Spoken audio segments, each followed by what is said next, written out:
good evening, everybody, and I'm Mike Robitaille, and welcome to Hockey Hotline. This is our first show, and what an interesting game here this evening at the auditorium. 10-7, that's the final in Buffalo's favor, and they said it was going to be a shootout, but I didn't expect the National Hockey League All-Star game here this evening. Following the February 24th, 1993 broadcast of the Buffalo Sabres and Detroit Red Wings, the Empire Sports Network debuted its first attempt at a live post-game show, Hockey Hotline. Originating out of Adelphia Cable Studios, the premise for the show was a borrowed one.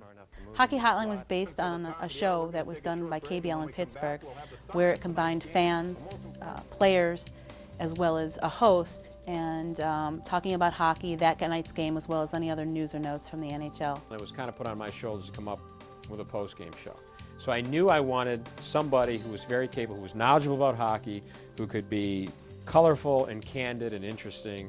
I did not want somebody to just sit there and spew homerisms about the Sabres and how great they are.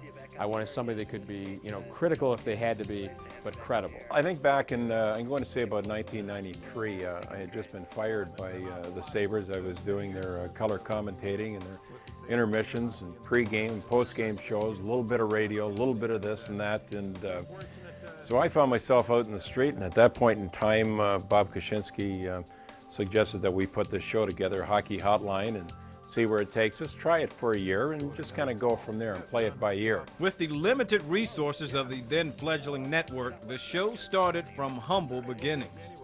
We started off in the old studio and didn't have much furniture. It was all makeshift. I brought in a whole bunch of my hockey pitchers and sticks and pucks and my old skates, and we hung those up on the wall with the pitchers, and somebody made a makeshift wall. They painted it green. I remember there was some brown wainscoting in the bottom. I know I was sitting in a very old chair and I was down too low, so I propped myself up on a phone book, a very thick phone book. And we picked some furniture up, I think, from Fred Stanfield.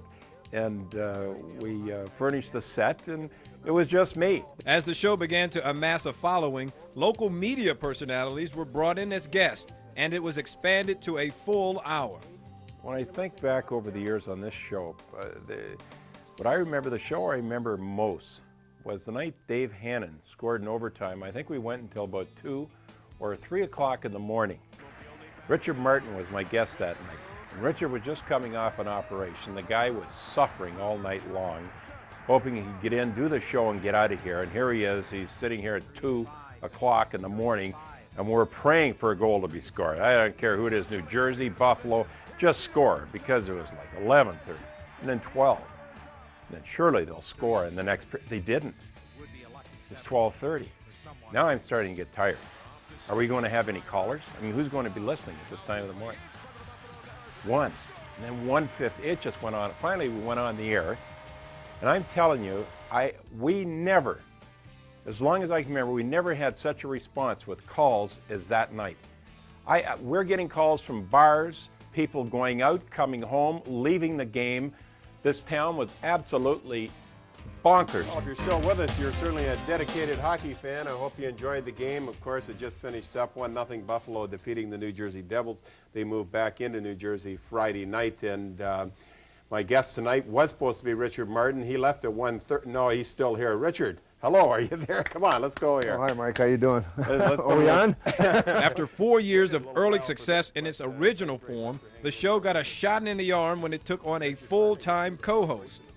Beginning, it was just Mike with a guest, and we used to have Sabres alumni on, different media guests, and Mike was forced to be the host, the analyst, take the phone calls, and I think, juggling all of that was kind of crazy. And when we brought Brian in, it relieved some of that burden from Mike, and he was able to be himself and be more candid. And I think this show has certainly evolved because of that. And now that I think about it, like the first 4 years versus the last 4 years, I mean, it's been all the difference in the world. My energy level is so much more than earlier on when I had a lot of other duties to complete the show. Now Brian, he's just like the director, the orchestra leader. He handles everything, passes this off, lays the right questions to me. He, I think, really wanted someone to be kind of alongside of him to help free him up to be himself and use his opinions and have some fun. But I think from the television background of things, in terms of how he'd actually have to run the show, that was more of a nuisance to him than being able to just give his opinions. So it was something that was kind of kicked around, and it worked out that the next year we were together on the show, and it's been an awful lot of fun. With the addition of a new element to Hockey Hotline, the show was elevated to a new level. The newfound success was due in most part to the interaction of its host. I can push his buttons. A lot of it's, I wouldn't say it's contrived. I mean, he'll be